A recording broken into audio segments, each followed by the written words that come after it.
My name is Victor Zsasz. Victor Zsasz, aka Mr. Zsasz, never needed a freeze ray, a riddle obsession, or clown paint to make his presence felt. He walks into Gotham City with a sharp knife, a dead stare, and a belief that every kill is a gift to him. While the rest of Batman's villains chase chaos, revenge, or even power, Zsasz brings something far more terrifying: clarity. He knows exactly what he is: a killer, a methodical and completely unhinged one. That's what sets him apart. He doesn't want to rule Gotham. He wants to cleanse it, one body at a time. In this marvelous video, we are going to explore every blood-soaked chapter of Victor Zsasz's life, from his comic debut to his creep-tastic appearances in animation, video games, and his unsettling performances in live-action adaptations like Gotham and Birds of Prey. And whether he's stalking alleys or smirking in interrogation rooms, his presence leaves a mark. Literally, time to follow the trail. But before we go into our explanation, we do have a very small request. If you like our content, please support us by subscribing to our channel. This is a small click for you, but for us, it means a lot. Thank you. Let's begin. Born normal, dead inside. The origin of Victor Zsasz. Victor Zsasz wasn't born in the sewers. He wasn't abandoned or broken as a child. He didn't come from abusive parents. In fact, his early life was the opposite of what you would expect from a future knife-wielding sociopath. This guy's story began in broad daylight, wrapped in the cozy blanket of wealth and luxury. Born into a privileged family in Gotham City, yes, the cursed metropolis itself, Zsasz lived the kind of life that tabloids fawn over. His parents were successful and well-connected, old money types, and owned a profitable international company in the city. Victor was their only son, and they spoiled him accordingly. They kept him protected from Gotham's dirt and darkness, raising him in a world of trust funds and gated properties. Zsasz had everything a child could want: money, education, and elite status, and that's what makes his descent all the more unsettling. His early life was one of yacht parties, luxury vacations, Ivy League education, private tennis coaches, and absolutely no red flags yet. His entire childhood was scripted. His friends were chosen, and his extracurriculars decided. By the time he was a teenager, Zsasz had already begun to disconnect emotionally. He didn't feel sorrow or joy the way others did. Known for being eerily calm, teachers and counselors noted how he never cried, never panicked, and never raised his voice. From an early age, Zsasz showed intelligence and drive, a bit of a prodigy. He graduated at the top of his class. By the time he reached adulthood, he was running successful ventures in finance and real estate and had built a fortune independent of his family's name. In a different world, he might have been Gotham's Elon Musk, minus the bloodlust. Think stock market, think real estate mogul. Victor Zsasz had it all, but fate doesn't do happy endings in Gotham. Bankrupt, broken, and ready to butcher, Zsasz's fall into madness. So how did he go from Wall Street to wielding a knife in back alleys? Let's talk about the snap. You know how some villains have one bad day? Zsasz had a full-on identity collapse. This wasn't lightning in a bottle madness. Zsasz's life began to unravel when both his parents died in a tragic boating accident. Their sudden deaths left Zsasz shattered and completely alone. It's tempting to feel a sliver of pity for him. With no one left to lean on, he spiraled into existential despair. Although he tried to focus on his work and maintain normalcy, control slipped from his fingers. He stopped caring about his business ventures. The wealth, the empire, the city, all of it felt meaningless. His days lost focus. To cope, he turned to gambling, which quickly went from casual hobby to full-blown addiction.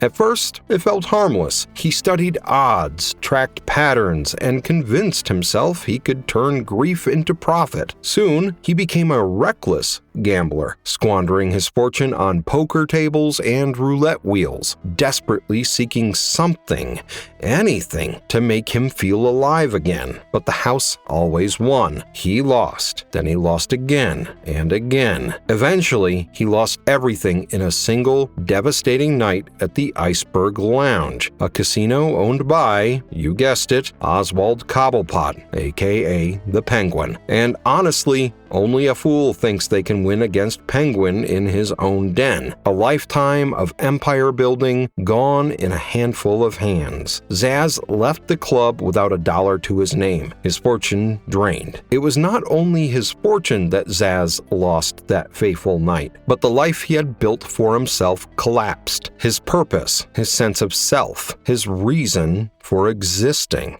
First blood. Zsasz's first kill wasn't his last, not even close. Drifting through the streets, he wandered to Gotham Bridge. He stood on the edge, not to reflect, not to grieve. He stood there to end it. He looked down, ready to leap. That moment should have ended his story, but fate had one last card to play. Before he could leap, someone interrupted him. A homeless man approached him, armed with a knife, and demanded money. Zsasz had none. The man lunged at him, but Zsasz fought back.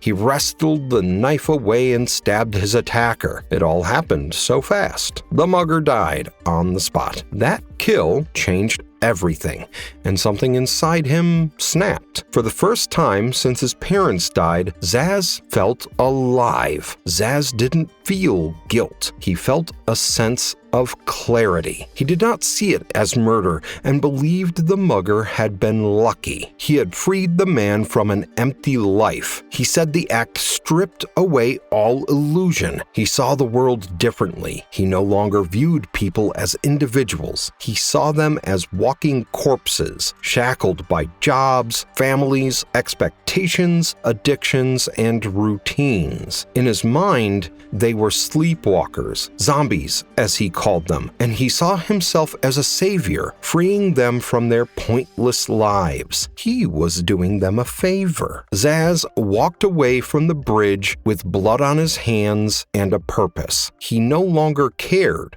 about survival. He embraced his new identity. He hunted and killed methodically. With each kill, he carved a tally mark into his skin, keeping score on his flesh. Zsasz wore them as truth, his truth. He moved through Gotham as a predator with purpose. He chose knives over guns to feel the life drain. No, this was not insanity, but an awakening. He did not chase chaos for its own sake. He hunted because, in his eyes, each kill served a higher purpose. Each mark stood for a life he had ended. Each one fed his delusion that he had been chosen to purify the world. He had everything in the world, yet threw it away to be reborn as a self-proclaimed liberator.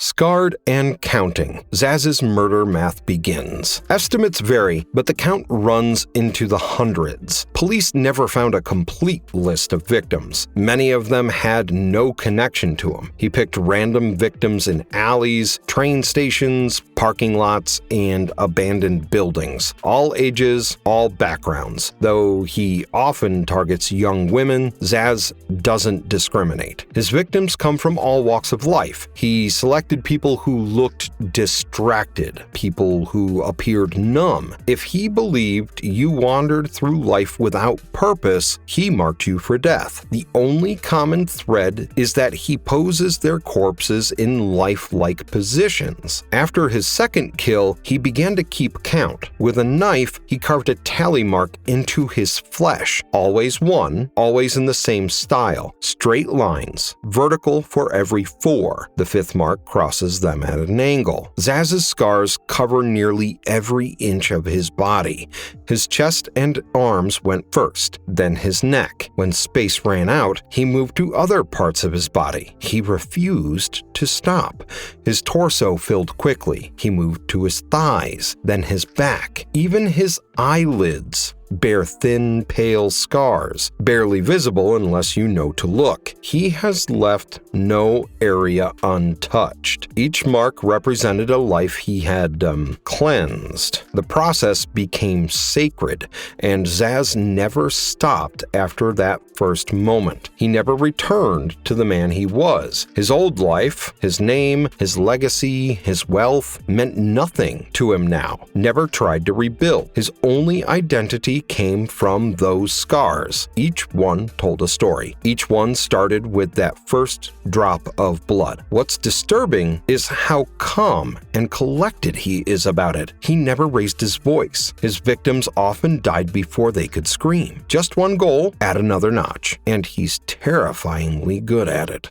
From creep to killer brand, Zsasz's rise through Gotham's crime scene. Zsasz didn't start big. He wasn't robbing banks or trying to poison Gotham's water supply. He was the guy you didn't notice until it was too late. A woman vanishes on her jog. A stockbroker turned up dead in a stairwell. A college student failed to show up for class. Gotham wrote them off as isolated incidents. Sadly, the city had seen worse. In the beginning, no one connected the dots, and the police never linked the bodies. No calling cards, no witnesses, no prints. Just a clean slash across the throat or a stab to the chest. But bodies kept turning up. The wounds matched.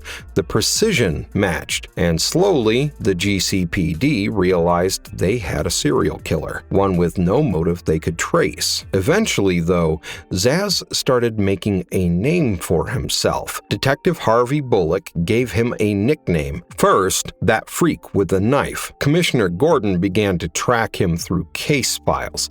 Even Batman took notice once the death toll crossed a dozen. By then, Zsasz had already earned a reputation in the criminal underworld as a ghost, the man you never saw coming. Unlike Joker or Two-Face, Zsasz had no grand plan. He did not kill for power. He did not work with others. He refused partnerships. He turned down money. He once slit the throat of a crime boss who offered him a contract. Zsasz did not kill for business. He killed because he believed it mattered. Batman called him one of the most dangerous types, the one he hated the most. Zsasz never explained his methods. He never cared about acknowledgement, but the scars on his body told the story. He wore his murders like medals. He did not evolve into something greater. He remained exactly who he wanted to be, a lone hunter, a figure in the dark, just another notch, then another, then another.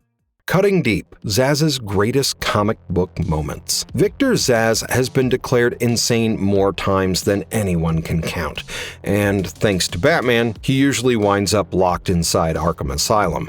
But even Arkham can't hold him for long. In his debut storyline, Batman: The Last Arkham, Zsasz pulled off an elaborate escape plan. Zsasz debuted fully formed, sadistic, focused, and already deep into his murder streak. And what an entrance he made. In The Last Arkham, Zsasz is already in Arkham Asylum. The story begins with him being incarcerated after committing numerous murders. Dr. Jeremiah Arkham, who has recently taken over the asylum, uses Zsasz as part of his experiment in rehabilitating inmates. But Zsasz plays everyone. He's far from cured and ends up orchestrating a plot where he kidnaps a group of hostages and keeps them locked in the basement of Arkham Asylum. He planned to kill every last one of them, not for money or power, but for the feeling. Over the years, he has faced off against Batman multiple times. Batman had stopped him, but not before he left a pile of dead bodies. He was a problem, one that would keep resurfacing. During a massive renovation of the asylum under the new director, Dr. Jeremiah Arkham, Zsasz bribed a contractor to build a secret passage leading from his cell to the outside. By day, he stayed shackled,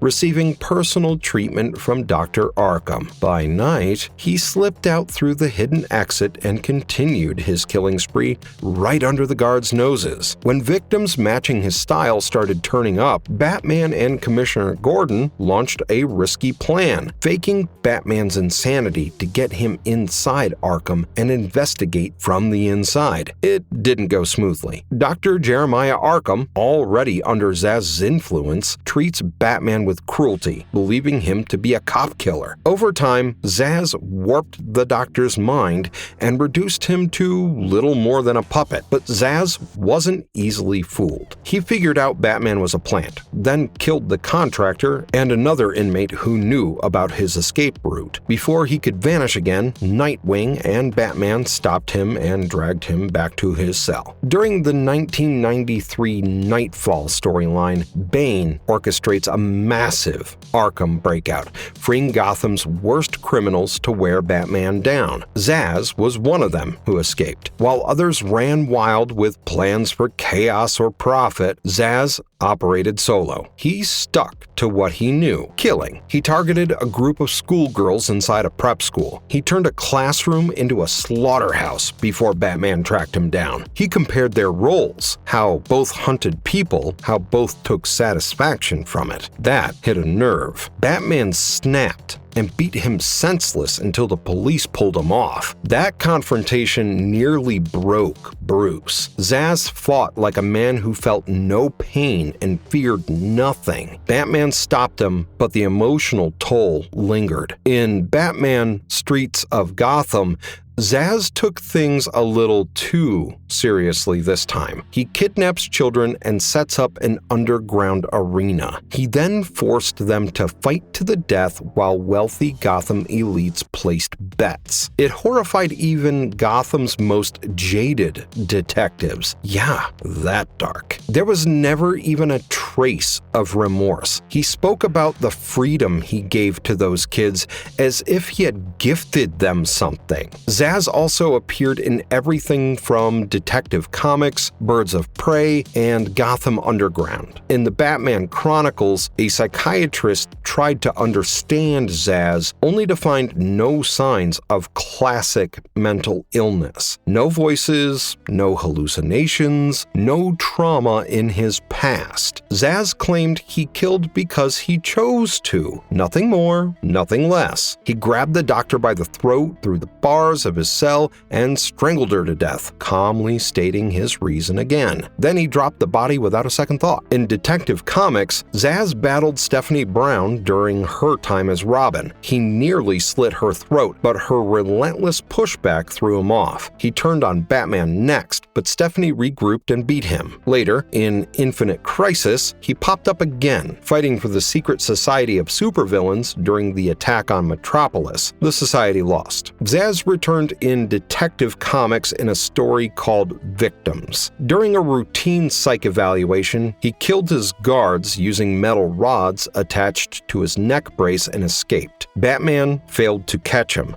until Zsasz crashed a charity event Bruce Wayne was attending and stabbed Alfred. Bruce got Alfred to a hospital in time to save him, but Zsasz had already carved a tally mark for the butler. The idea that his count was off drove him crazy. Batman set a trap by announcing Alfred's survival at a press conference. Zsasz took the bait and stormed the hospital. Batman ambushed him and knocked him out before he could reach Alfred. In Gotham Underground, Zsasz popped up in disguise inside Blackgate Prison, sneaking into Batman's cell under orders to kill Matches Malone, Bruce Wayne's underworld alias. He slashed Batman's arm during the struggle, but the fight ended with Zsasz unconscious and Batman in the hospital. Batman, war drums, threw him into Gotham's underground tunnels. After killing a man in the subway, Zsasz ran and picked off another victim during the chase. Robin followed him and got caught. Batman hunted them down, fought Zsasz, and got overpowered. Stephanie, injured but not out, jumped in and landed a brutal blow. It wasn't fatal, but Batman wasn't thrilled. While Zsasz was never a headline villain, he never formed a legion or built a lair, but he is always lurking. Writers used him like a scalpel. That's the thing. Zsasz works because he's so bare bones. He is the default setting for a psychopath. When the story needed raw horror, horror. They brought in Zsasz. Drop him into any story and he fits. Doesn't matter if it's a gritty detective arc or a larger-than-life supervillain mess. Every time Zsasz escaped Arkham, someone died. Maybe one, maybe many. He never left quietly. He never reformed. Batman knew that if Zsasz walked free, the knives would come out. Blood in motion. Zsasz in animated films and TV shows. Zsasz doesn't get much love in kid-friendly cartoons for obvious reasons. His obsession with knives and body count-based self-harm turned away most networks aiming at younger audiences. In Batman the Animated Series, the censors drew a hard line because carving notches into your own flesh after every murder? That was a bit much for 90s Saturday morning TV. They scrapped plans for Zsasz entirely. Instead, the creators shifted towards more TV-safe psychopaths.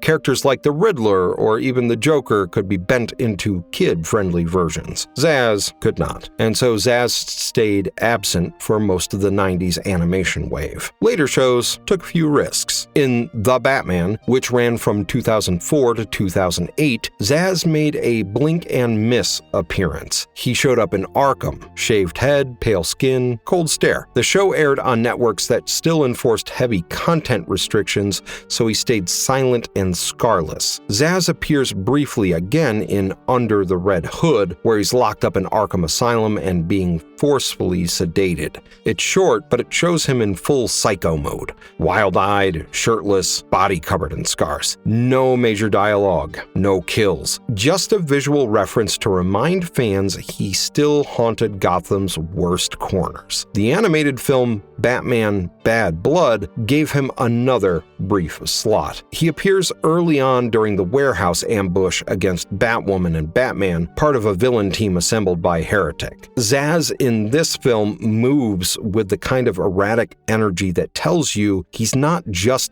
dangerous, he's completely deranged. He doesn't survive the encounter. Batwoman shoots him in the shoulder, knocking him out of the fight. That quick downfall fits. Zsasz is effective in short bursts. He burns bright and burns out, and that's part of his horror. He's not built for long cons or global domination.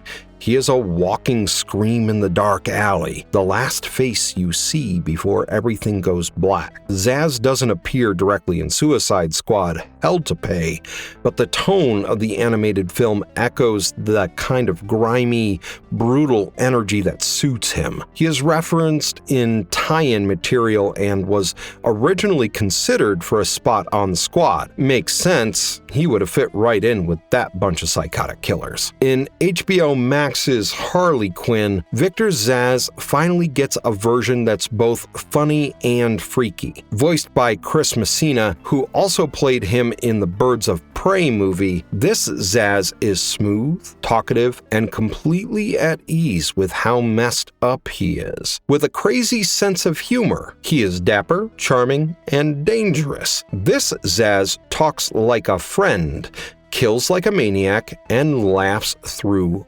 both. He is not a central character, but he does pop up in Season 3 during the Court of Owls arc and instantly feels like he belongs in this chaotic, foul-mouthed Gotham, perfectly at home. The show leans into his sadistic tendencies, but keeps things absurd enough to make him weirdly likable in the worst way. You know, the kind of guy you would never want to meet, but can't stop watching. Now, here's where Zsasz goes full psycho again. In Justice League Warlord, he appears in the Gotham by Gaslight segment, set in the alternate 19th century Gotham. This version feels like a creepy Jack the Ripper style take on Zsasz, which fits disturbingly well. Here, Zsasz is not the usual yapper and doesn't talk much, but the silence makes him scarier. Zsasz never became a regular face in animated Bat media. He never cracked the main cast, but when he did appear, he brought tension. Even in silence, even in the background, his presence reminded audiences of the kind of evil that doesn't need gadgets or grand plans, just a knife and time. My name is Victor Zsasz. I'm sent here Chillin' and killin', Zsasz in Gotham TV series. When Gotham introduced Victor Zsasz in Season 1, Episode 7, titled Penguin's Umbrella, fans expected a cold-blooded killer. What they got was something far weirder and way more entertaining. Anthony Carrigan stepped into the role and gave us a version of Zsasz in Gotham that was smooth, funny, weirdly likable, and still totally unhinged. Bald, stylish, confident, smirking like he had the cheat codes to life and death. Carrigan's Zsasz wasn't the one to stay hidden in the darkness. He walked into police precincts in broad daylight and made introductions. He talked to cops like he was ordering coffee. Then he opened fire without blinking. He killed quickly, cleaned his gun, and cracked a joke before walking out. It felt surreal in the best way. He worked as a hitman for Carmine Falcone, and this Zsasz followed orders. He didn't stalk random victims. He handled assignments. Efficient, loyal, deadly. He brought professionalism to murder, and yet somehow he made it feel casual. Carrigan gave him a strange warmth, a guy who could charm a room, then clear it out with bullets. He flirted, joked, monologued, and still kept that edge. He didn't yell or gloat, he smiled. Always. That smile stayed in place whether he was threatening a teenager or casually avoiding bullets. He dropped one-liners during shootouts. He praised enemies mid-fight. True to the comics, he carved tallies into his skin, but the show kept it subtle. His scars showed up in brief flashes. Gotham avoided heavy gore, but let Carrigan lean into the unsettling calm. He felt more like a killer who enjoyed the job than one who felt possessed by it. Over the seasons, Zsasz bounced between employers. Falcone, Penguin, Sophia Falcone. He never stuck with one for long, but he didn't need loyalty to shine. Carrigan's performance turned a throwaway villain into a fan favorite. This Zsasz wasn't a monster waiting for you in a dark alley. He was the guy standing maybe next to you, smiling, polite, and armed, who will compliment your outfit while planning to kill you, all in the same breath. He takes orders, sure, but he kills because he likes it. Zsasz in Gotham comes off like a freelancer who found the one job he'd do for free. I'm going to kill you all. Dial M for murder, Zsasz in Arkham video games. Victor Zsasz never needed a flashy entrance. In Batman Arkham Asylum, Zsasz's got a guard strapped to a chair, blade pressed to their throat, and he is in no mood to deliver monologues. The player has to sneak up and take him down before he slits the victim's throat. In Arkham City, Zsasz doesn't do what a normal psychopathic killer does, kick down doors or unleash explosions. He picks up a payphone somewhere in the city. When Batman answers, Zsasz gives a riddle-like clue to his location. Zsasz forces Batman into a citywide game of hide-and-seek and turns payphones into death traps. And if Batman doesn't answer fast enough, someone dies. Another random civilian. Each call gives you a location. The player had to locate and reach another player to complete the mission. He calls, you run. If you reach the ringing phone, you hear his voice, low, cold, and focused. He speaks about his philosophy. He talks about liberation. Each call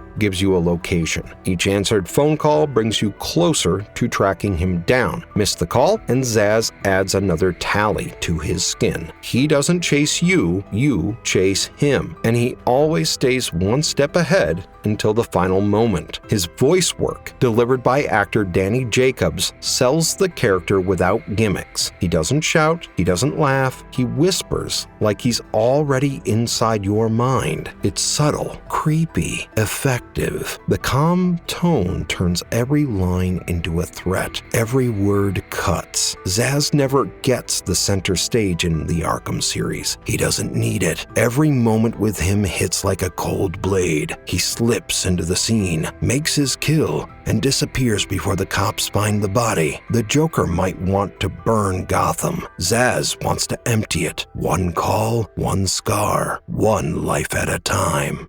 The look that kills, Zsasz's killer aesthetic. Victor Zsasz doesn't wear a mask. He doesn't paint his face or hide behind theatrics. His look does all the talking, and none of it needs exaggeration. Bald head, pale skin, gaunt frame. When he enters a room, he doesn't look like a supervillain. He looks like someone who hasn't slept in days and doesn't care if he ever does again. His eyes sit deep in their sockets, empty, cold, unreadable, and locked onto you like you are already a memory. He never smiles wide. He smirks, slight, tight, like a man who knows something you don't and won't bother explaining it before you drop dead. And then there are the scars, tally marks, carved straight into his skin, some clean, some jagged, all permanent. He covers his chest, arms, legs, even his scalp with notches. They overlap.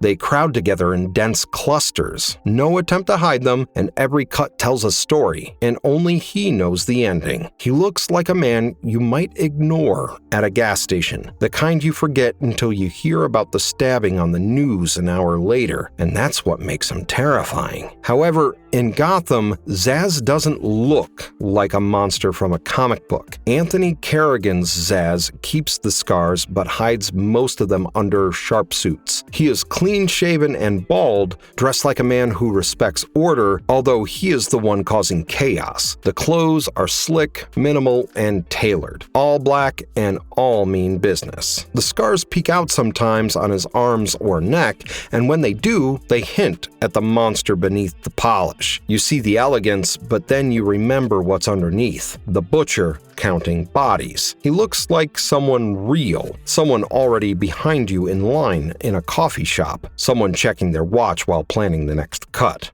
Knives out, always. Zsasz's creepy modus operandi. Zsasz stalks. He studies the target's routines and picks those who seem lost or distracted. He watches them walk home, watches them enter buildings, watches them stand too long at a street corner. He moves in when no one's looking, when there's no chance of interruption. Not to avoid capture, he doesn't fear arrest. He wants space to finish the kill, space to carve the mark. Zsasz refuses to use guns. Too impersonal. He calls them lazy. He wants intimacy in his kills. He wants them to know who ended their life, and that it wasn't about hate, it was about numbers. He wants to feel the struggle and watch the life fade through his victim's eyes. He picks tools that cut clean and fit easily in a pocket. So he sticks to blades, knives, box cutters, surgical scalpels, anything small, sharp, and silent. But knives were his favorite. He carries it like it's a part of him. One quick move, one deep stab, game over. When he strikes, it's fast. One hand pins, the other cuts. His victims rarely see him coming, let alone scream. He aims for the throat, heart, or spine, and his precision leaves little time for struggle. He learned anatomy years ago, how to shut down the body before sound leaves the mouth. Once the victim drops, Zsasz lowers to the floor. Not in panic, not in a rush, calm, steady. He slices a new tally into his own skin. Always one, never two, never uneven. His knife cuts through scar tissue and blood without flinching. Then he plans routes. He calculates how fast he can escape, but he doesn't linger. He never waits for the body to cool and walks away like he finished a chore. No grand plans, just death. Zsasz's anti-villain energy. Victor Zsasz doesn't fit into the neat little box where most Gotham villains live. He wants no throne, no applause, nor does he crave control. You see, every major villain in Gotham has a goal. Joker yearns for chaos. Riddler wants to prove superiority. Penguin chases power. Zsasz skips all that. He doesn't want Gotham. He wants the people in it dead. He kills people because he believes in it. He sees the world as empty. People go to jobs they hate. They fake smiles. They scroll through life without feeling anything real. To Zsasz, that's worse than death. He doesn't think he's broken, he thinks he's the only one awake. He believes he understands something the rest of the world ignores. That belief drives everything. This gives Zsasz a motive. He genuinely believes the world is meaningless and that he's doing people a favor by killing them. He views each murder as an act of mercy. His victims are zombies, soulless people sleepwalking through life. By killing them, he thinks he's freeing them, not punishing, freeing. In fact, Zsasz doesn't see Batman as a rival. He doesn't spend sleepless nights plotting how to break the Bat. He doesn't even hate him. If Batman gets in his way, fine, he'll try to kill him too, but it's not personal. Zsasz doesn't change. That might be the scariest thing about him. Arkham doesn't rehabilitate him. Near-death experiences don't shake him. He is locked into this mindset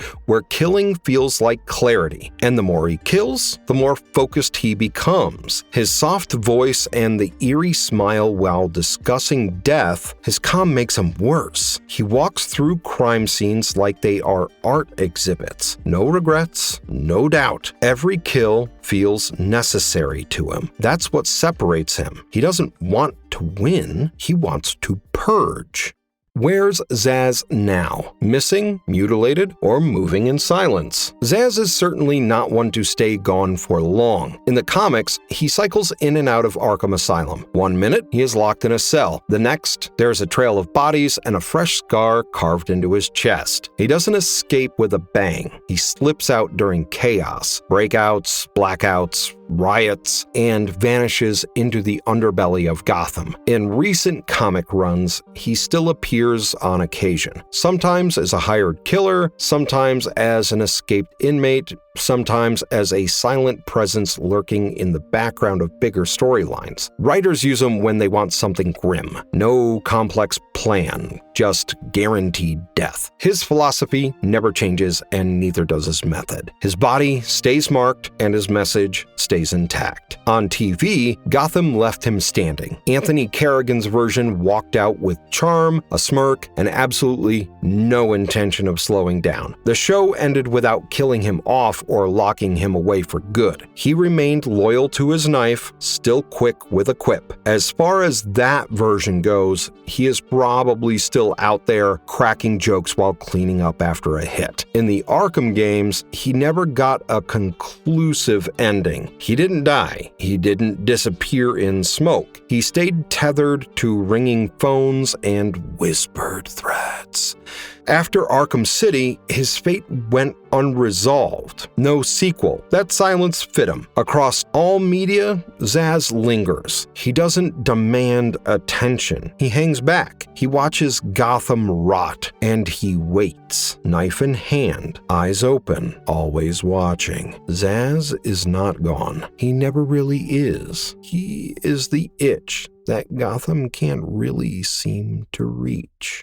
Marvelous verdict. In a city full of madmen trying to out-crazy each other, Zsasz keeps it disturbingly simple. He is just the guy who fell off the deep end and did not forget to bring a knife with him. What makes him stick in your brain like one of his tally marks is how real he feels. Zsasz and Bruce Wayne basically started the same way. Rich kid, loving parents, suddenly orphaned. But while Bruce Wayne turned his grief into a citywide rescue mission with gadgets and growls, Zsasz spiraled into a human abacus of death. One chose justice, the other kept a blade warm. Take the same trauma, shake it a bit, and you either get the world's greatest detective or Gotham's sharpest nightmare. And Zsasz doesn't care if he dies one day, as long as someone else goes with him. He calls it a win. That makes him one of the worst types to face. You let your guard down, you're done. If you think he's predictable, you are wrong. He is not as loud or theatrical as Joker, but he is just as unpredictable. And the second you underestimate him, that's when you bleed. So yeah, next time someone tells you Gotham creates heroes, just remember it breeds monsters too. And if you liked our content, don't forget to leave a like and subscribe to us if you haven't already. Have a good one and be safe out there. Thanks, everyone.